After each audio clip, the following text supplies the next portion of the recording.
All right, perfect. I am now going to share my screen and we'll get started here. I do want to encourage everybody, if you have questions, to go ahead and drop them in the chat. I will respond to those after, but I want to make sure that because I am sharing my screen, I am not going to be responding to them during, but I will address every question we possibly have time for. What I'm going to grab, okay?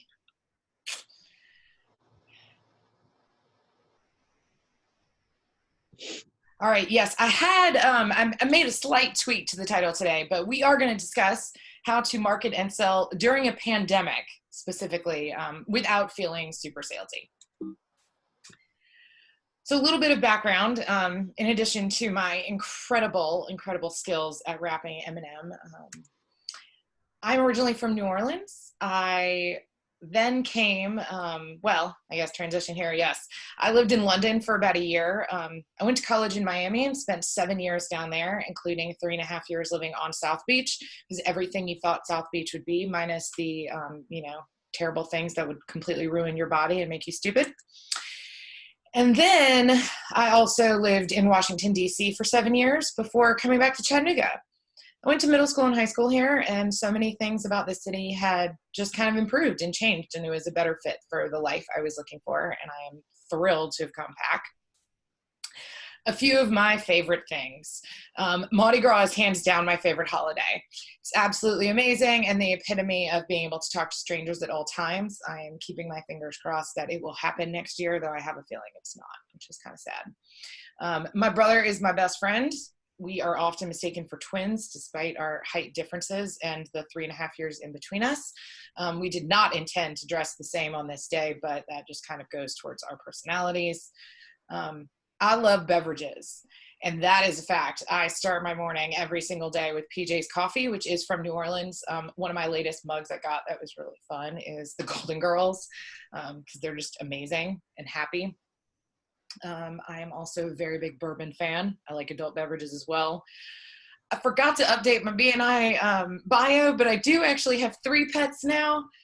2 weeks ago, I welcomed Dexter, that beautiful, goofy yellow lab there on the right, to the family. So he came from Miami as well. All 3 of my pets actually are rescues from Miami. So the heat they are used to, it will be interesting when he sees snow for the first time. Sully had quite the shock when I was in DC and he saw snow. It was amusing. And yes, I like to run a lot. This photo is a little bit old right now. I have 2 more half marathon medals I've added to it.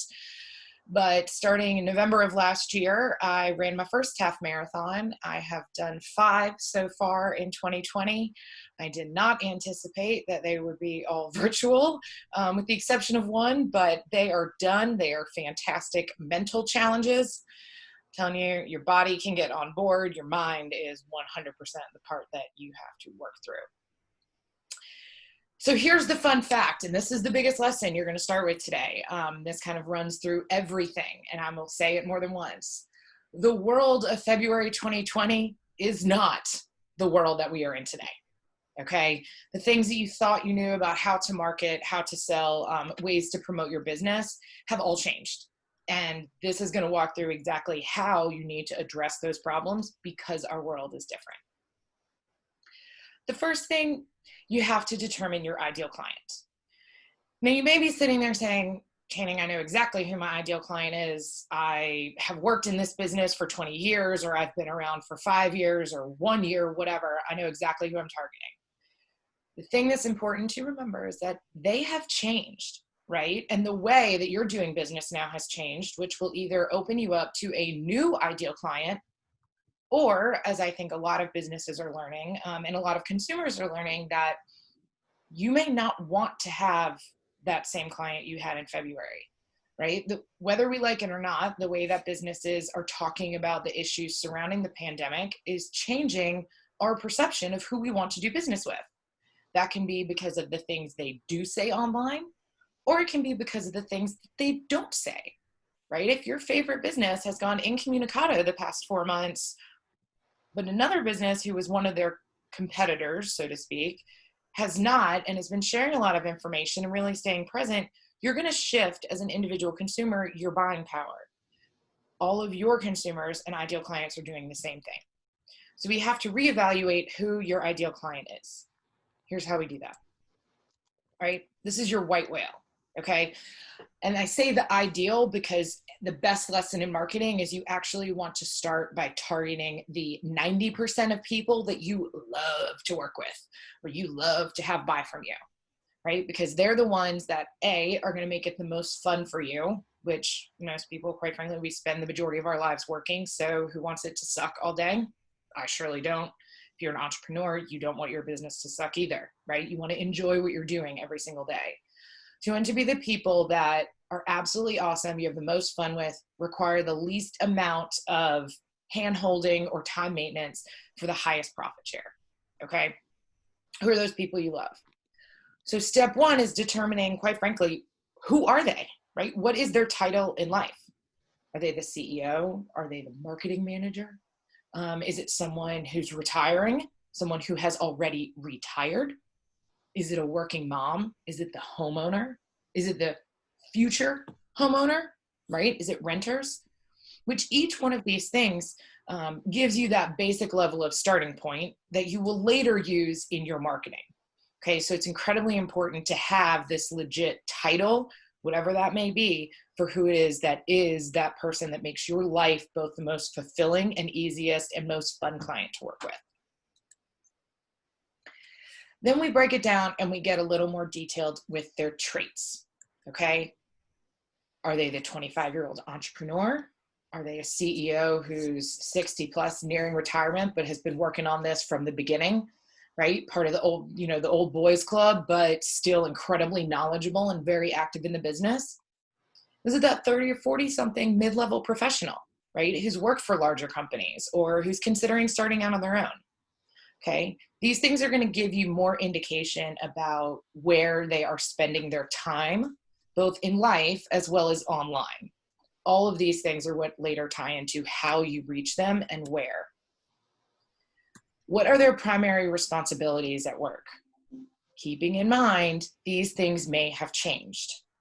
Okay, they may have different responsibilities now because when the pandemic hit, staff's got reduced a little bit. So maybe they hadn't been in charge of coming up with business development and looking for new opportunities, but now they are, right? Maybe they were never in charge of hiring contractors, but that is something that's been added to their plate, along with more administrative tasks.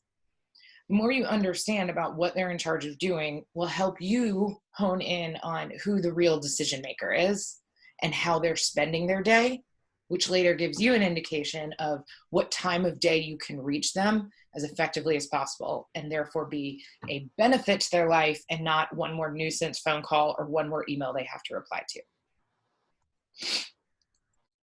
What is their daily schedule like? Haha, this is really, really different than it was 4 months ago. And I say that as somebody who has always conducted business exactly like this, right? The large majority of my clients are actually not here in Chattanooga, which means I do Zoom all the time. It has been the case for multiple years now. But even so, my schedule has changed, right? Everybody's schedule is different in some form or fashion, right? And this is really important to pay attention to because, again, it's going to tell you what times you will actually be able to reach them. Are they working around kids' schedules? Or do they not have kids, right? Are they just simply working around well, I'm at home now, ergo, I don't have to be sitting in a desk with someone watching me from 9 to 5. I can go for a run in the middle of the day. I can have a doctor's appointment without telling anyone else because I can work at 9 o'clock at night if I prefer and take off the whole morning to go kayaking. Like, those are things that you need to factor in because it's incredibly different, right? A lot of people are at home now. Even if you're targeting, let's say, that like working mother or working father, or the stay-at-home one, even though they're staying at home, their schedule is still very different because homeschooling or simply entertaining little people, right? Even when we're in the summer, there are still children that need to be entertained and they impact what that person's schedule looks like. And then you want to think about where did they go for fun and recreational activities before the pandemic as well as now. What types of restaurants did they go to? Right? Are they somebody who would usually be downtown and going to restaurants there, right? Or are they more of a suburban liver, right? A suburban dweller? Are they more interested in the chain restaurants or things that are more convenient to their life? Or do they want something that they'll drive a little bit further, but they want to be at the newest restaurant? Okay. Granted, a lot of people may not be eating out now, right? Understanding the type of person tells you not only how they spend their money, right? Because people that are going to go to brand new opening restaurants and independently owned are automatically telling you as the marketer that these people are willing to spend a little bit more, okay? Because they're willing to spend a little more to support a local business than going to like a big box chain or a chain restaurant or a franchise where the costs tend to be lower across the board on average because it's spread out among so many different places, right? There's mass production. Same thing with shopping at local boutiques versus going to the mall. Okay, there's nothing wrong with either of these. What they are is just giving you an indication of how that person spends their money, how they prioritize their time. Are they willing to drive 45 minutes from Appleton to come to a restaurant downtown? Or are they going to the Cambridge Square in Ottawa, right? Still has local restaurants, but it's closer. And these are things that give you, the more you understand about them, it's going to give you an indication of how they spend their money, when you can reach them because of how their time is spent, and what their priorities are, right? So this way you can hone in on focusing only on the clients that are going to match your ideal, right? And not the people that are going to require 15 emails and 4 different consulting phone calls before they finally pull the trigger on the proposal, right? You want to keep and understand these better so you know how to respond to them. Everything in marketing comes back to this very simple principle: getting the right message to the right audience at the right time. And all of those questions I posed before are helping you do that. So now let's say that we understand who our new ideal client is, right? We had an idea of who it was before, but now we've kind of tweaked what their schedule is because they've got dogs running around, they've got kids, they've got a spouse at home also doing work with them, many more distractions than they had before. You need to define what your value proposition is to them, right? Again, it's not the same as it would have been before. Most important message when it comes to this: value does not equal price. Okay, that's not saying, well, how much is my service for them? It's what is the value that I'm bringing to them. The value is the weight of all the benefits you're bringing to that client's life, right? For example, this pad of paper may cost like $10. That's the price, okay? I got a pack of like 20 of them, all right? So it's not like this individual one is ridiculously expensive, but it may be 10. But I cannot run my business without these. They're all over my desk. So the value they provide to my organization, my mental state, as well as the effectiveness of running my business is a lot more than $20. So if the price goes up to $25, guess what? I'm still going to buy it because the value is what's outweighing that. So that's what you want to think about when it comes to the sales side of things, is really understanding what is the value you are providing to somebody else. In order to do that, you need to understand what are their problems. And remembering that the world of 2020 is not the world today. So you are providing a different value to them, right? Understand what their problem is now. Before, I'm going to use Jody as an example because I've done this myself. My biggest problem at my house was that, like, I had a lot of things in my garden, right? And I had stuff everywhere, but it was like, this doesn't make sense. Like, I need you to rearrange this and give me a more beautiful thing, because my problem was that my house did not have the curb appeal and the beautiful flowers I wanted to. It had a lot of green. Her solution is, well, here is a landscaping plan that would change all that and we do the work for you. Awesome. I don't have to get dirty. Yay. That sounds great.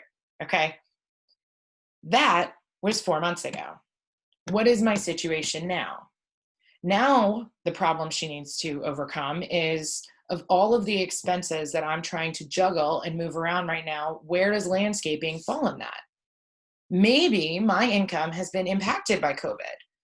So the proposal that I had as disposable income 4 months ago, maybe that money had to get reallocated because I lost clients, right? Or my clients had to go on to payment plans in order to be more effective, right? In order to be able to actually follow through on their contracts because their businesses have been impacted. So now Jody has to overcome not just she needs to redo her house and redo the landscaping here because her curb appeal sucks. Now I got to find out where I fall in her overall plan of budgeting. And my budget now has shifted. My guard dog has shifted. Still the same. So those are the things that I didn't have to worry about how often people would be paying their bills to me 4 months ago. Maybe I do now, right? So that's something that you have to think about. This was a problem I solved before, and here's how we're shifting it. You determined who your ideal client is now and how their schedule has shifted, okay? You've outlined what your value proposition is and how you're going to make their life easier by providing a specific product or service. Now you need to make sure everything online about you echoes that. Okay, so you have to go through and update your digital presence. The beautiful part of this is that if and when the pandemic has passed us, you can go back and just change things again, right? Beauty of online. Nothing is permanent. It's not like a tattoo. It's fantastic. Start with the website. Okay. There is nothing that will hurt you more in business when it comes to marketing or selling your services or your products right now than someone who comes to your website and you have a big positioning statement or an opening graphic or something that is tone deaf to the world we live in right now. Perfect example. I still get Mint magazine, as I'm sure everybody else does here, right? Because we live in Chattanooga. There are ads in there that have not been updated yet. They are saying groups of 15 or more get a special discount. Do you think I'm going to go to a place that actively wasn't paying attention to the fact that larger groups are not encouraged by the CDC right now? Whether you think everyone should be wearing a mask or not is not the point. The point is that business is not paying attention to what's actively going on in the world and responding to it, right? They should have updated their ad. Even to say, we're keeping our groups small, but we are still hosting groups. They still could get groups to come into their place of business, restaurant, entertainment, otherwise, but it would have been in a more sensitive fashion to the state of the world today. Okay, so start by updating your website. Make sure it conveys your value proposition to that ideal client. And then you head to Facebook, okay? Because whether you love Facebook or you hate it, guess what? People are on it, and they're on it more now than they ever were before. And that is every age demographic with the exception of teenagers. I forget what their generation is considered. It's whatever's below Gen Z, which quite frankly, they probably don't have the money to buy from you anyways. But nonetheless, on we go. Instagram. Update your Instagram. You want to make sure that everywhere someone goes to look for you, they have consistent information across every social network and across your website. Then you've got to go to the third-party sites. Are you on Yelp or Home Advisor or Angie's List or Google Business, right? Make sure that all of those things say what your positioning statement is and are very clear about who you service, right? So if you remember the beginning of my bio said Channing Muller, I'm going to mess this up because it's offhand, right? Is a principal of DCM Communications, a marketing agency that assists small businesses and event professionals to increase their brand awareness through this, right? Tells you who I am, who I help, how I do it, and why. All of it there, all right? So that's a very simple, it's one sentence, but it's addressing who you help, who you are, and the benefits people are going to get from working with you, okay? Then this is where you've got your ideal client done. Okay, you've got your value proposition clear, and everywhere people go online, they're going to see a consistent message. Consistency also tells the consumer that you're here to stay, right? The beginning of this pandemic, people were very concerned, well, is my favorite business even going to be there? Did they have to get shut down? Are they considered essential? Should I be buying a gift certificate if I don't know if in 4 months you're going to be there? All of those things lead to questions, right? Those are questions you don't want them to have about your business. Even if you, in your mind, are not 100% sure if you're going to be able to survive through this, right? If that is a fear in the back of your mind, that's okay, but keep it back there. Do not convey that out loud. You want to show the image to everybody of we are here and we are here to stay and we are being active about it, right? Yes, we update our social media posts. Yes, we send out emails. We are going to educate you on both what we're doing as well as how you can make their lives easier. So right now, one of the best ways to go about that is to continue providing education to your audience, right? Don't focus on, I need to sell this product, or I'm running a special here, you can sign up here. Da, da, da. Focus on, here's some information you need to know. Oh, here's some more information that could help your life, right? Give away free information. This is otherwise known as content marketing, okay? Doesn't always have to be this beautiful PDF that's outlined that people have to use as an opt-in, fill out your email address, get this. It can be, right? But the point is that you need to give free advice, right? That is what is going to show people that both you're still here and they're interested in coming back, right? Because the businesses that are going to come out of this pandemic, the most successful, are the ones who continue to market and put their clients' needs first. Okay, this is not a buy for me, buy for me, buy for me, right? That's tone deaf and does feel salesy and kind of sleazy. So if you shift your mindset to say, I want to educate people about all of the ways we can make their life better, giving them the ways to make their life better will show that you are a thought leader and someone who understands what they're talking about. When people decide that you know what you're talking about, they want to work with you and they want to hire you because they're like, wow, you're really knowledgeable. You could probably help me solve this problem faster. Let me throw some money at the problem. You are the solution to that. And you get that education out there, step one, by focusing on your existing clients. Okay. This is not going to come as a surprise to many people, right? But it is 5 times more expensive to get a new client than it is to keep an existing one. That's insane. Now, granted, that could be the cost of, it costs $50 for every new client, and it costs $10 to keep your existing ones. But even so, that's a really big difference. So look at cross-sell opportunities. Do you have clients coming in on a specific service or product that could also benefit from something else your company does that they may not know about? Provide them with the education of that. Right? If you had a client who stopped working with you, say 6 months ago or 3 months ago, have you talked to them recently? Right? Follow up with them. See if there's another way that you can solve their problem. Right? Is there something else? Can you get them to renew? Right? I use myself as an example. I have a lot of clients that I design websites for. If I design their website and it launched 3 months ago, I don't need to call them and be like, okay, do you need another website? Because it's a lot of work, first of all, and it's not really relevant. But what it can be is, well, you hired me for website design and we've gotten that done. Well, have you started doing any email marketing? Do you understand how to promote your website now? Or do you need some assistance and kind of direction on how you can promote the site to get more traffic to it? Traffic equals business. Oh, you do need help with that? Okay, great. Let's talk about the ways I can assist you in giving you that direction that you can then execute on. Right? They'd hired me for website design. The follow-up to that and keeping them around is offering a marketing strategy, right? And then I can deliver the strategy to them and they can execute on it, or they can hire me to do specific points. That's the next thing.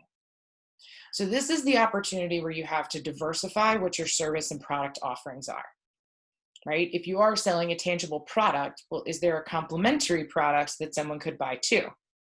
Right? If you are Lynn, perfect example, you're a massage therapist, right? It does require you to physically touch people in order for, you to make your business and them to really see the value. But could you have products that go along with that? Could you do classes on training for exercise purposes that will help minimize knots while people aren't doing this, right? There's a lot of other opportunities that all tie back to the brand's core value of making people's bodies hurt less, that give you that chance to turn a massage client into a massage client and a product buyer and a student that you're teaching about how to do yoga and massage go hand in hand, right? Because it's all about stretching the muscles. So look for ways that you can offer more solutions or ones that go complementary to other things that your clients have previously done, right? Because this is your chance to really nurture. It takes a lot of energy and a lot of money to grab new clients. And on top of that, your mental energy. And right now we have enough other stressors going on in life that finding that new one and beating yourself up over how much harder it is because you're physically distant from people or you can't get in front of them and that's always been your way to close is just not worth it. Because I can speak from personal experience as well as the ridiculous amount of books I read about it. If your mind is not in a sales, profitable, positive frame, you will not sell. You can do all the best marketing tactics in the world, everything that has worked forever. But if your head is not literally in the game, it doesn't matter who it is that's giving you the advice or what programs you're working with, it's not going to work. So how can you contact your clients? Facebook groups. If you're looking to get new clients, I also highly encourage you to take advantage of this too, right? Because if you are going there and you go into a group where your target client spends your ideal client spends their time, or your existing ones, right? Engage in the conversation, just talk to them. Don't sell them and pitch them. The point of this is to keep your face and your brand top of mind. The more they see you engaging in conversations, the more they remember, oh, wait, yeah, Christy's with N2. Oh, okay, maybe I should see, what is she doing? I haven't talked to her about work recently, right? Or I haven't talked to her about this. Or she seems really knowledgeable about, everyone in Chattanooga to work with. As long as that's opened the door for Christy to have that one-on-one conversation with her, which can lead to either nurturing that client or her potentially providing a referral to somebody else. BNI meetings, right? These are people who know you, right? These are people that are already there. So just continue to offer free information, right? Educate your BNI group about what activities you're doing right now, what tips you would normally give a client so that they can see you are still being active. You're still looking for ways to service the community with your business. Those are the things that keep you top of mind compared to every other person in your field, even across different BNI groups. And the more top of mind you stay with someone, the better the referral will be, as well as drag in both those new clients and endure the current ones. Email marketing. I love it. Most people hate it. But guess what? Any of my current clients know this. Too bad, because it works, right? You may feel, I don't want to send out emails, or it's such a pain, or I hate having to do the ask. It works, right? Not everybody, as much as I love social media and it is very effective, people will also take a cleanse from social because it gets too political, or they get too many notifications, or it gets full of too many memes or too many puppy videos, whatever. They're crazy. But people can step away from social. Everybody still checks their email. So if you've come up with a great idea, or you have this awesome new tip that you're like, oh my God, I have information I need to share, do an email campaign, right? Send one out specifically to your clients. Send one out to your prospect list. It doesn't have to have a call me today to get started or buy now. Again, we're focused on the education. The next steps always come, right? But right now, the more you can educate and show I'm here to put your needs as the client ahead of my own business needs, it comes back in dollars, right? Because we want to feel valued. As consumers, we want to know that you're caring about us. Instagram stories. So here's an interesting thing about social media that has changed since the pandemic. Story views, right? It's those little bubbles, the 10-second videos that go away. Those are more beneficial and more highly engaged than the actual photos that you may post on a profile. So the best way that you can kind of shift your Instagram tactics is to focus on thinking about your main profile as an online portfolio, right? This is the best of the best. What it then comes down to is the stories. You can put 15 videos up there. You can put all kinds of different things. They don't have to be perfect pictures. They don't have to be perfect videos. Doing direct address, you literally pick up your phone and talk into it and offer a tip of some kind. Those have higher retention rates. People are paying attention to stories all day long, constantly. And what you'll be able to see in your Instagram analytics with a business account or a creator account, is that you can pay attention to who's actively engaging on a regular basis. And with Instagram stories, the engagement are the people that are watching. That's literally a captive audience saying, every time you share something, I see these 15 people always watching. Guess what? I know who my next 15 hot leads are for the next piece of educational content or the next campaign I have going out. LinkedIn. So LinkedIn is really awesome. And even more people who had never been on LinkedIn, which is all about professional networking. No one cares about your family on LinkedIn. Sorry, true. No one wants to know. They want to know what value you are providing to other people. And the great part about LinkedIn is that you don't even have to be the one who does an individual post. You need to be the one who's engaging on others' posts. So with LinkedIn, the way that this works is if I go and comment on something on Christy, right, that post, for example, if I comment on one of her posts or I like it, people that are in her network will now see, or in my network, Channing Muller commented on Christy Graves' post. So Christy's post is now going to show up in my feed of all of my followers because I engaged with it. So she just reached all of my people because I engaged. Same thing works the opposite way, right? So you can take advantage of other people's content just by engaging with them. Keep a discussion going. And I think it can easily be seen like this is like, oh my God, Channing, you're talking about so much online conversations. The beauty of it is you can set a timer on your phone for 15 minutes. And in 15 minutes, you scroll through your Instagram feed, pay attention to what they're, comment on a few things. Same thing with LinkedIn, same thing with Facebook. You can do just like 5 minutes in each. Now, granted, I spend a lot more time in Facebook groups because I've determined that that is an incredible lead source for me. And I've gotten a lot of clients that I never necessarily knew or who never even reached out to me directly until they said, hey, I want to hire you. I never commented on their things. I commented on somebody else's and they read the comments and then they explored who I was and then they reached out to hire. So I was never directly pitching. I'm always just offering that information, but it shows people that I know what I'm talking about. And that's what you can do too.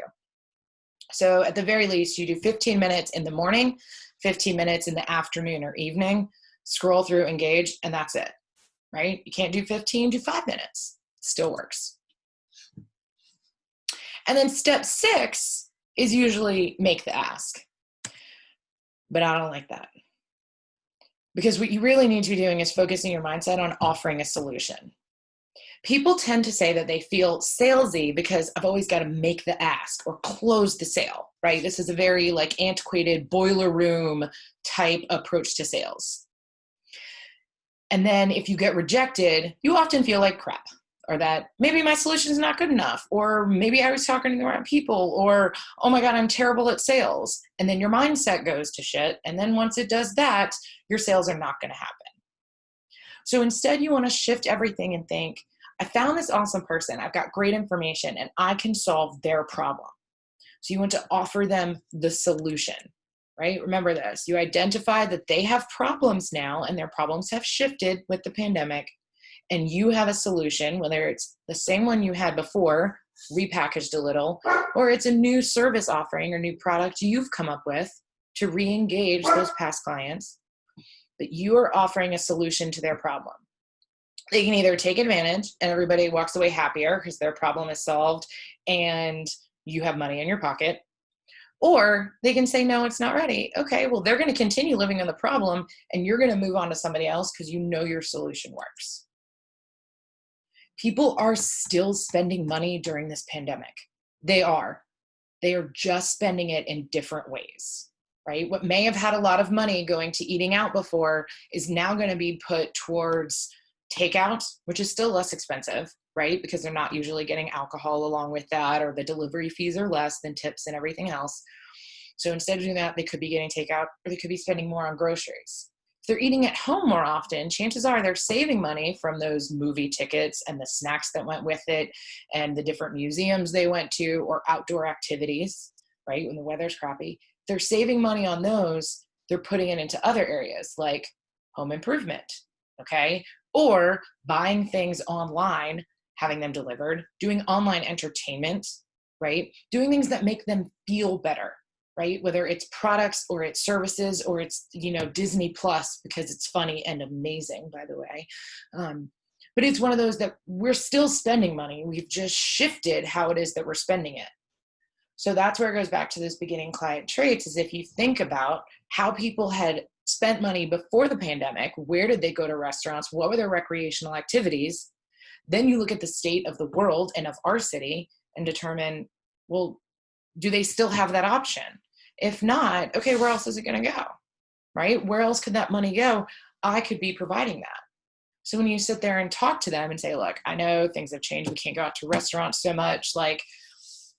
And I completely understand your budget has shifted a little bit here. So let's see what we can work with, right? I went ahead and retooled this solution for your garden because I feel like this might be a little more effective given the state of where we're at now. Or it's going to be even more important now because you're stuck at home all the time. Do you really want to look at the ugly colored walls? I know they really bothered you. They must be making you crazy right now, right? When you can add those little anecdotes into a conversation, one, it shows that you do pay attention to the world and you are in touch with reality. And two, it helps create that stronger bond between you and the prospect. In the very end, people buy from people they like, right?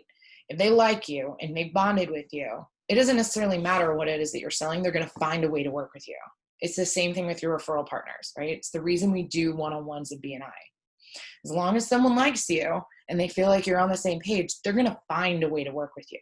If you don't mesh, it does not matter how amazing your solution is. They're going to find somebody else who's the same one, who does understand them and who does connect with them. So you want to make sure you're putting in that time to nurturing those relationships.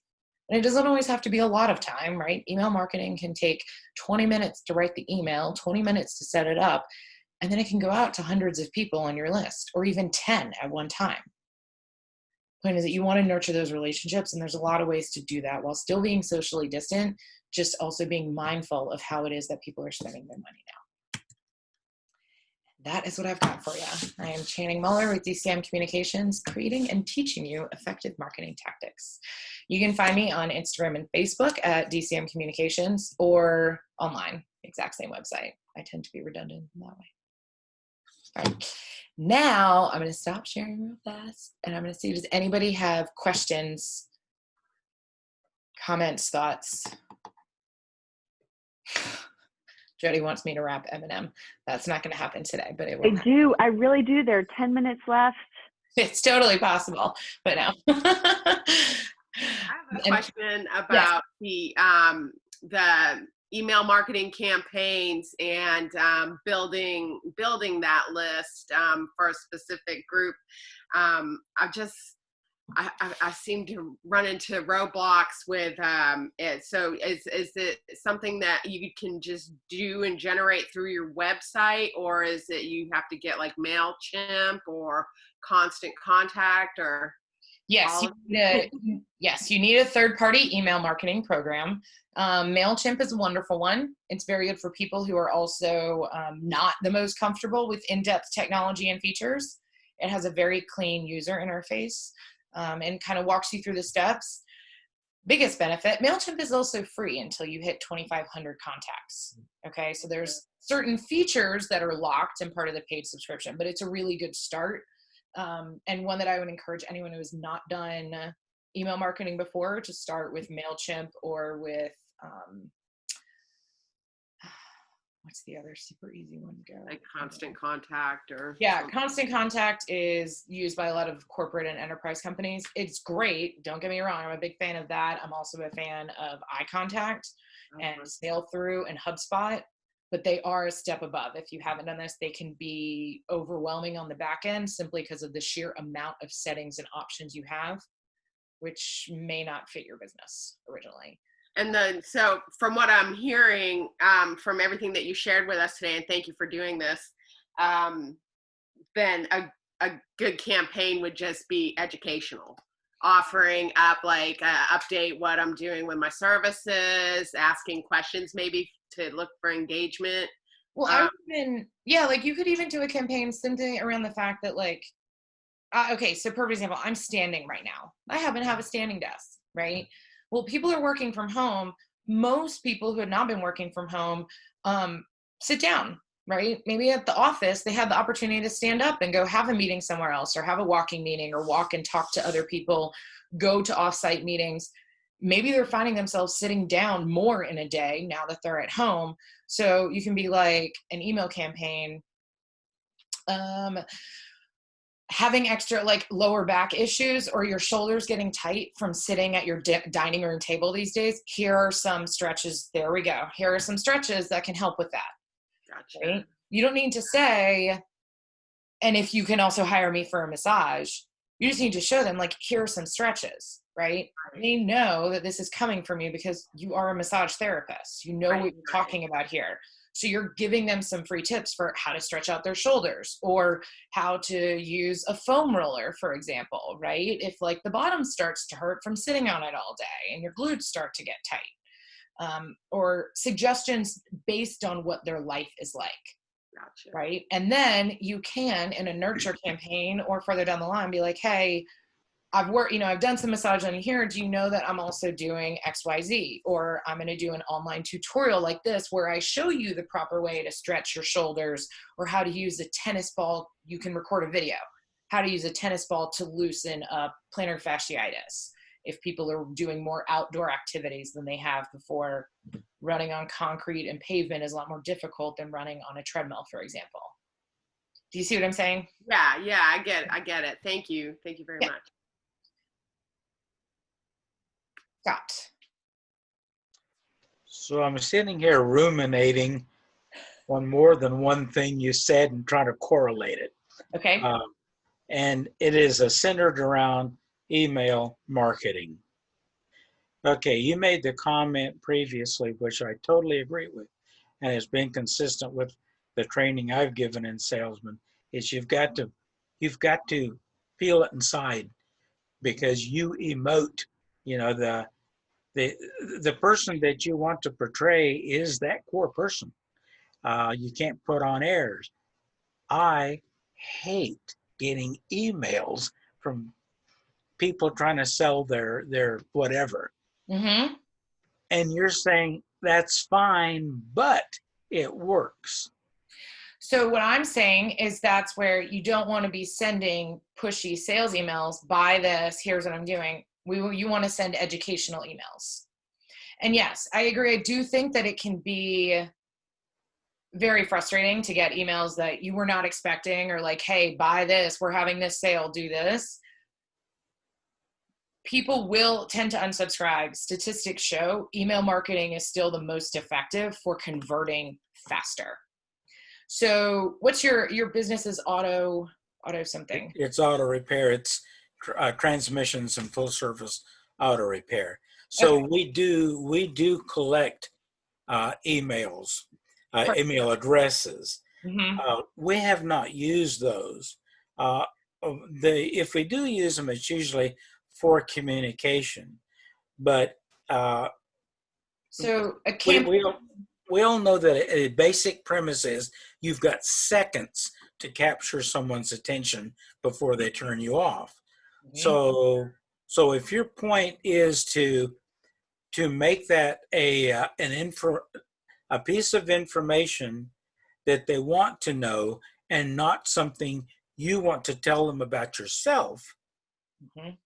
that you feel like that changes the equation dramatically. Do you have any numbers on effectiveness? What kind of returns? I can follow. It depends, like from a global standpoint or from a like individual, my own research looking at that. I don't know. I guess whatever you're thinking. So what I would recommend to you first is to think of your email campaign, again, on the education front. So you repair transmissions. So instead, what you can do is say, one email will be like 5 tips for at-home maintenance, right? What are 5 simple things someone should do or pay attention to? Like, hey, when that little light comes on, that's to like, come to see us within 24 hours, right? Or find a reputable mechanic within 5, like bring it to a mechanic within the next 24 hours before things get worse.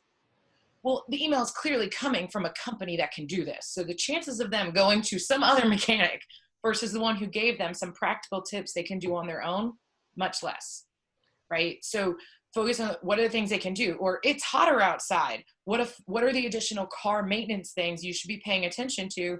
Because our cars respond to things differently in the heat when they're sitting outside all day than in the summer, or then in the winter when I have to constantly like refill my tires with air, for example. By giving people tips about how to maintain things on their own, they're going to see that you're looking out for their best interest. The people that are actually going to maintain it on their own is considerably less to the ones that are like, oh, I could do that. Yeah, I don't want to. So I'm going to throw money at the problem. Right? So that's what I'm saying, that you focused on the education. By telling people how to do these things, they automatically see that you know how to do it. So you have to say, I know how to fix and repair and maintain transmissions. You're giving them tips on how to do it. You're demonstrating that you know what you're talking about. Does that make sense? So let me just tell you this. Sure. Whenever I listen to any program like this, any training I go to, and I go and get everything I can, I figure that if I get one thing out of it that I can use, it's worth my while. You exceeded that. That is the You got one me real thing. nervous there, Scott. I'm not gonna lie. I was like, oh God, this is going the wrong way. No, that's good, because that changes my thinking from come in and do this, blah, blah, blah, blah, blah, to, hey, here's something I need to be aware of. So really all I'm doing by doing that is simply staying in front of them. Exactly. So that when something goes wrong, you're the one that they call because you're the one that has been paying attention to them, right? You're not the one. And for that matter, this is what makes the biggest failures that I've seen across the board with every salesperson I worked with from a training perspective was they only reached out to their clients when it was time to renew. It was the account manager that would check in with them regularly or actually manage that. I hate when organizations separate those, because what makes the sale that much easier is I don't want you calling me when you only want my money. I want you to call and make sure you understand what's going on in my life and what's in my business. That little extra customer service is why I will come back to you. I'll probably spend more money with you because you showed that you cared about me as a consumer and as a human being, not just another line item on your sheet. And it doesn't take a ton of time in order to show that, right? That's why I love email marketing, because you can email tens, hundreds, thousands of people all at once. If only 20% of them open it, okay, fine. That's still 20% of people that are showing that you're out there. And that's how you continue to keep those customers.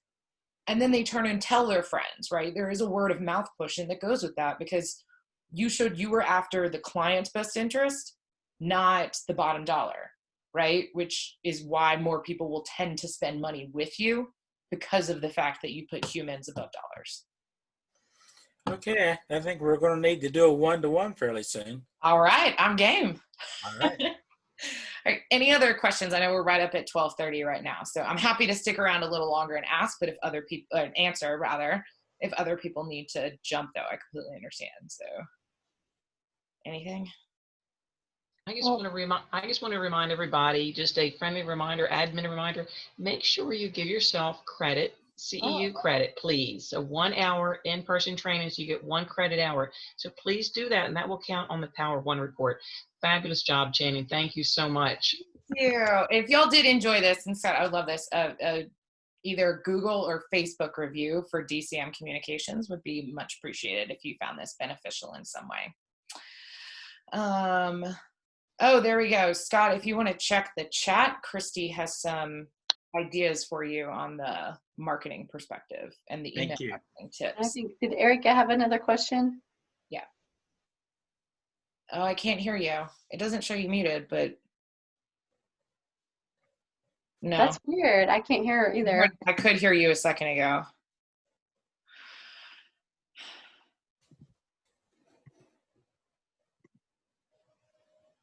I'm going to drop it in the chat and I can answer. I can say it out loud for everybody. Well, thank you, Channing, for being here. I hope everyone is enjoying this series called Members Mean Business, where we are asking different members to come forward and share with us their expertise. If you know of someone that you would like for us to feature, please let me know and we can get a hold of them. Or if you know, you yourself would like to be a part of this, please let us know. I know Scott's on the docket to come up and do some stuff for us for customer service. So yeah, so if you'll let us know, that'd be great. And thank you, Channing. All right. Erica's chat come up? Yeah, it did. So last question was, she wanted to know, do you send the email with tips to old clients as well as existing? And I say yes, 100%. But I do highly recommend that you segment the sends. So you take the same 5-6 tips, right? You send that to your current clients being like, hey, we want y'all to know these things. You send the same email with a different intro of, we know we haven't worked with you in a little while, but we thought you'd find this information beneficial. Send that to the old clients so that they realize, like, you're acknowledging the fact you're not just blasting everybody that you know, even if it's the exact same information, that change of intro to different segments of your list to acknowledge who they are, past client, prospect, random person that you met at the dog park, whatever. Those are the things that will increase the open rates now as well as future campaigns. And if they, Sully, hush. If they unsubscribe, that just means your list is now even more focused on the people who want to hear from you, which are the hotter leads, which are going to be the ones that pay off in a monetary point of view. Okay. You're welcome. All right. Thank you, everybody. Thank you, Channing. Glad that you found this beneficial. You can always find me and ask more questions if you'd like. Otherwise, y'all have a great rest of your day. Great. Thank you so much. Thanks. Bye. See y'all.